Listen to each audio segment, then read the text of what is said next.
जैसे सूर्य की किरण छूले जग का हर एक रन, वैसे ही छूलेंगे सबका मन। आपके चरणों में है नमन, आपके चरणों में है नमन।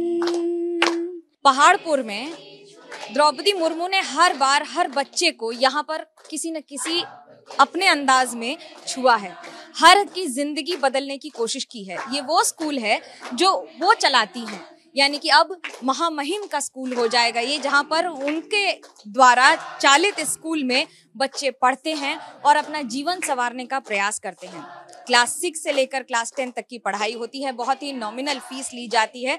लेकिन जब इस स्कूल में बच्चे आते हैं तो SLS memorial residential school Paharpur में, जो कि उन्होंने स्थापना करवाई थी, यहाँ पर बतौर राज्यपाल आती हैं, मिलती हैं छात्रों से और हर बार किसी न किसी की जिंदगी में एक यादगार पल छोड़ जाती हैं। कई बार ऐसा भी हुआ है जब खुद राज्यपाल ने आकर यहाँ पर कक्षा में छात्रों को पढ़ाया भी है। कैसा रहता है जब आपको आकर वहाँ पर पढ़ाती हैं, क्लास में आप लोग पढ़ते हैं, तो कैसा महसूस? बहुत अच्छा लगता है, हमको बहुत अच्छा महसूस होता है। क्या क्या पढ़ाया? वो GK, जनरल नॉलेज, साइंस, बहुत कुछ पढ़ा है। ये क्या? ये मुझे वो स्टूडेंट ऑफ द ईयर के लिए वो हमें दिया था। जब यहाँ पर आती हैं तो कैसे बुलाते हैं, सारे बच्चे कैसे बुलाते हैं यहाँ पर द्रौपदी मुर्मू जी को? दीदी दीदी दीदी बोलकर पुकारते हैं। दीदी। और सबसे यादगार पल क्या क्या रहता है? वो जब अप्रैल 10 में आए थे, बहुत अच्छा लगता है हमको। वो हमें बहुत अच्छे कविता मध्य सुनाई है और वो हमें बहुत अच्छे बात कहते हैं। इस पिता माता और इस विद्यालय का कैसे नाम रोशन करना है, टीचर्स और दीदी का नाम कैसे रोशन करना है, वो हमें बहुत कहते हैं। टीचर्स और दीदी का नाम रोशन करना है। क्या करना चाहते हो जिंदगी में, क्या सबसे अच्छी चीज सीखी है उनसे? कैसे समय का सदुपयोग करते हैं वो बात सीखे हैं। ऐसी कौन सी बात है जो सबसे ज्यादा आपको छुई है और क्यों? वो कहते हैं कि अपने लक्ष्यों को इतने महान कर देना कि व्यर्थ के लिए समय ही ना बचे। वो बात मुझे बहुत अच्छा लगता है। क्या ऐसा मोमेंट रहा है जब उन्होंने पढ़ाया, आपको पढ़ाया भी है यहाँ पर बतौर राज्यपाल आती हैं, तो कभी ऐसा लगता है कि किसी राज्य की राज्यपाल आकर यहाँ पर सबसे मिल रहे हैं? जी, हमको बहुत खुश होता है। वो हम सब के ग्रुप में बैठा कर बात करते हैं हमारे साथ। क्या गप मारती हैं? कैसे पढ़ाई करते हो, कैसे तबियत है, खेल कूद करते हो कि नहीं, साफ सुथरा रखते हो कि नहीं, वो सब कुछ। क्या क्या गिफ्ट मिला है, कभी गिफ्ट वगैरह भी मिला है कुछ? जी, डायरी और पेन। ये गिफ्ट लेकर आती हैं आपके लिए, सब बच्चों के लिए? क्या है इसमें, दिखाओ। डायरी और पेन। राज्यपाल बतौर जब भी आती हैं अपने स्कूल में, दीदी के नाम से यहाँ पर जब बच्चों से मिलती हैं तो कुछ ना कुछ गिफ्ट लेकर आती हैं, पेन, डायरी, प्रोत्साहन करने के लिए बच्चों का। क्या क्या सीखते हो आप, क्या सबसे अच्छा लगता है उनसे मिलकर? खेल कूद और पढ़िए। कौन सी ऐसी बात है जो सबसे अच्छी लगती है जब आप मिलते हो द्रौपदी मुर्मू जी से? वो हमको अच्छी बातें सिखाते हैं उनसे, जैसे कि हम अच्छा पढ़ना। भारत के गाने भी हैं, लेकिन जब छात्रों के साथ टीचर से बात करें, मैम मिली हैं जब आप दीदी आती हैं यहाँ पर, तो क्या सबसे महत्वपूर्ण और क्या सीखती हैं? हमेशा पंक्चुअलिटी रहना और बच्चे को अच्छे से यहाँ देखभाल करना है और हमेशा साफ सुथरा रहना चाहिए। और एक बार तो गुस्सा भी हो गई थी, साफ सुथरा नहीं हुई थी फ्लोर, तो बहुत गुस्सा हो गई थी वो। क्या बोला था उन्होंने गुस्से में, क्या समझाया था, गुस्सा किया था? कुछ देखते नहीं हो, कुछ अच्छे काम करते नहीं हो, ऐसे कह के गुस्सा हो गए। डर लगता है जब आती है दीदी, तो क्या सबसे ज्यादा ध्यान रखते हो आप? नहीं, डर तो नहीं लगता है, बहुत खुश लगता है क्योंकि आप बहुत भीड़ हो जाता है और बहुत खुशी का मोमेंट होता है जब दीदी आते हैं। और मुझे एक बात बोले थे जब मैं नया आया था यहाँ, तो बोले थे ये स्कूल अपना ही समझना और यहाँ सब गरीब के बच्चे होते हैं और बहुत लो स्टैंडर्ड के बच्चे आते हैं, 50% 20% स्टैंडर्ड के आते हैं। और मुझको बोले थे कि कैसे जीरो से हीरो करना है, वही बात मुझे बहुत अच्छा लगता है। और हम लगे पड़े होते हैं कि बच्चों को कैसे जीरो से हीरो करते हैं और हम करके भी दिखाए हैं। बहुत चुनौतियां रहती हैं क्योंकि बच्चे बहुत गरीब तबके के आते हैं, कईयों के पास पढ़ाई के पैसे नहीं होते हैं, इसलिए भी यहाँ पर पढ़ते हैं। आप क्या सोच के उनको ट्रेनिंग देते हैं और दीदी से क्या सीखते हैं? दीदी से हम बहुत कुछ सीख मिलती है। जब भी आते हैं हमको प्रोत्साहित करते हैं कैसे पढ़ाएंगे, कैसे भविष्य बच्चे के भविष्य बनाएंगे। वही बात बोलते हैं हम दीदी की प्रेरणा से ही हम आगे बच्चे को शिक्षा देते हैं। जब जीरो से हीरो बनने की बात हो तो वो वही व्यक्ति सिखा सकता है जिसने खुद गुदड़ी का लाल बनकर दिखाया हो और देश को एक ऐसी छवि बता दी हो कि जब आप चाह कर लें तो राह भी अपने आप बन जाती है। द्रौपदी मुर्मू ये बखूबी जानती थी कि अगर बच्चों को खाने की और रहने की व्यवस्था नहीं की जाएगी तो वो पढ़ाई भी नहीं करेंगे। यही वजह है कि उन्होंने रेजिडेंशियल स्कूल तो शुरू किया लेकिन उसकी देखरेख खुद अपनी निगरानी में हमेशा रखी। ट्रस्ट द्वारा ये स्कूल चलाया जाता है। बाबू पतिहारी जी हमारे साथ हैं कि क्या खासियत है, कैसे द्रौपदी जी खुद हर चीज की देखरेख करती रही हैं आज? देखिए, पहले तो वो गांव की ही है, यही उनका ससुराल है और वो जो दूसरा गांव है ऊपर बड़ा उनका मायका घर है। तो वो गांव का कैसा मतलब माहौल है वो खुद जानती है। इस चलते बोले कि गांव को थोड़ा डेवलप करेंगे, गांव कैसा डेवलप होगा और जो बच्चे लोग है कैसे मतलब एजुकेशन अच्छा होगा, इसी चलते ये स्कूल बना है। हम लोग का देखिए इधर जितना भी बच्चा है गरीब बच्चे हैं और ज़्यादा टाउन नहीं जा पाएंगे, इतना पैसा भी नहीं दे पाएंगे, इसी चलते बोले कि नहीं गांव में ही बनाएंगे। उनका तो इसे टाउन में भी बहुत सारे जगह है बना सकते हैं, लेकिन बोले नहीं गांव को डेवलप करना है, इसी चलते यहाँ खोले हैं school SLS memorial residential school.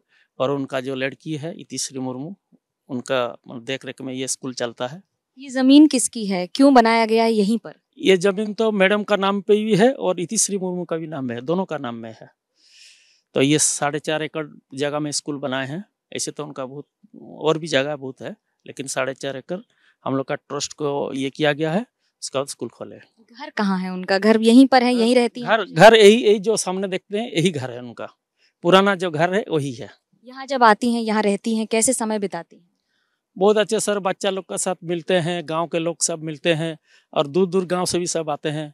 कोई देखिए जब पहले तो विधायक थे ना, यहाँ मंत्री भी थे, तो ये हम लोग का जो ब्लॉक है, ब्लॉक में जितना भी मंदिर है, जो रोड है अभी जो देख रहे हैं ये वाला रोड, वो उनका टाइम में ही बना हुआ है। वो बहुत विधायक उनका MLA लाड में बहुत सारे पैसा दिए हैं मंदिर को, बहुत सारे मंदिर बना है ये ब्लॉक में। उनका मतलब उनका नेटिव ब्लॉक यही है, ये ब्लॉक को बहुत अच्छे मतलब ये करते हैं। मंत्री के बाद राज्यपाल भी बन गई, तो क्या कभी कोई व्यवहार में परिवर्तन आया कि राज्यपाल चौपर से आ रही हैं? कैसे आती रही हैं यहाँ? वो ऐसे ही जनरली जैसे मंत्री वो राज्यपाल टाइम में भी जैसे, विधायक टाइम में भी जैसे, और ऐसे भी नॉर्मली ऐसे ही रहते हैं, उनका कोई चेंजेस नहीं है। सबसे अच्छी आदत, सबसे अच्छी बात उनकी क्या लगती है? वो सबको मतलब कोई भी हो, अगर उनको 10 साल 20 साल पहले भी देखे हैं तो तुरंत बुला लेते हैं, अरे आ जाओ। मैंने याद आ जाता है उनको कि 20 साल पहले हम उनको देखे हैं, उनका नाम से भी बुला लेते हैं वो, वही उनका खासियत है। जब कॉल आया तब आप वहाँ थे, क्या हुआ था, पूरी प्रक्रिया, पूरा घटना क्या हुई थी? तो जब कॉल आया तो पूरा खुशी का माहौल हुआ, पूरा दूर दूर से सब हम लोग का जितना भाई लोग सब आए, वहाँ पूरा खुशी का माहौल था और सब खुशी में रो गए सब। इतना खुशी था वो तो अभी नहीं बता पाएंगे। आंसू आ रहे हैं, क्या कारण है? नहीं कुछ नहीं, देखिए ऐसे ही तो मैडम का साथ मेरा उतना ये है संपर्क है, इसी चलते हम मतलब बहुत खुशी है, वो खुशी नहीं बोल पाएंगे। स्ट्रगल भी बहुत किया उन्होंने, बहुत कित परिवार को खोया, कितने लोगों को खोया, लेकिन कभी हार मानी? कैसे जिंदगी बिताई? कभी हार नहीं मानी। उनका तो प्रॉब्लम बहुत आया, बहुत सारे आए हुए, लेकिन वो कभी हार नहीं मानी। ये उनका तो हस्बैंड है, उनका बड़ा लड़का है, छोटा लड़का है, वो एक्सीडेंट में डेथ कर गए। ये तो हार्ट ये में डेथ कर गए। फिर वो थोड़ा बहुत 2-4 दिन तो नर्वस हुए, तो फिर जैसे मैंने पब्लिक को सेवा करना है बस उसी हिसाब से वो आ गया। 2-4 दिन 8 दिन 10 दिन तो ऐसे ही तो लगेगा ही। तो फिर सबसे ज्यादा उनको क्या पसंद है? कोई खाने में, पहनने में कोई शौक रखती हैं या कुछ करना चाहती हैं जिंदगी? नहीं, खाने पीने में तो देखिए वो तो प्योरली वेजिटेरियन है।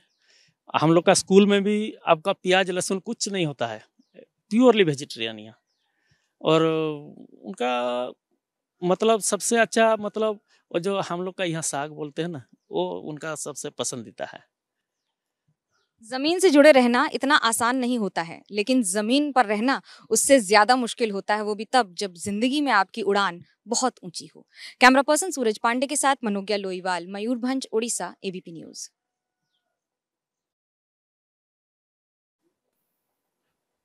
जिंदगी के सफर में गुजर जाते हैं जो मकाम, वो फिर नहीं आते। लेकिन द्रौपदी मुर्मू की जिंदगी में तो कई लोगों ने भी साथ छोड़ दिया। परिजनों ने भले ही साथ छोड़ा हो, लेकिन उन्होंने अपना गांव नहीं छोड़ा।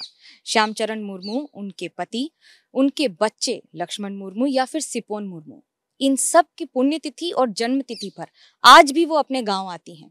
साल के 6 दिन ऐसे निश्चित हैं जब वो आपको अपने गांव में ही मिलेंगी, ये बखूबी जानते हुए कि अपने जड़ से जुड़े रहने का जुड़ाव क्या होता है। द्रौपदी मुर्मू ने भले ही इतनी तकलीफें झेली हों जिंदगी में, लेकिन कभी भी ये नहीं सोचा कि जो तकलीफें उन्होंने झेली हैं वो उनके गांव वालों को भी झेलनी पड़े। पिछली सदी से लेकर इस सदी तक बहुत परिवर्तन आ गया है और इस गांव के परिवर्तन में सबसे बड़ी भूमिका द्रौपदी मुर्मू की ही रही है।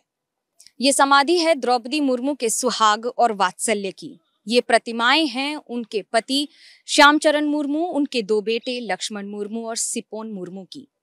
दरअसल इस वीराने से लगातार जिस तरह से ताकत बटोर के वो पूरे देश की समाज सेवा और अपने इलाके के उत्थान में लगातार काम करती रही हैं, ये प्रतिमाएं उसका सबूत हैं। राइजीना हिल्स तक जाने का ये सफर आसान नहीं है और अब तो 7वें आसमान से गुजरते हुए देश की राइजीना हिल्स यानी कि उसकी सबसे ऊंची चोटी पर विराजमान होने की तैयारी भी है। लेकिन इसी वीराने से पिछले 1 दशक से लगातार काम करते हुए ये प्रतिमाएं न सिर्फ ये बात का सबूत हैं कि उन्होंने किस तरह से अपनी जिंदगी में थपेड़े खाते हुए अपनी जड़ को नहीं छोड़ा, तो वहीं इस बात का भी कि कैसे एक आदिवासी महिला की ये सबसे बड़ी जमा पूंजी है।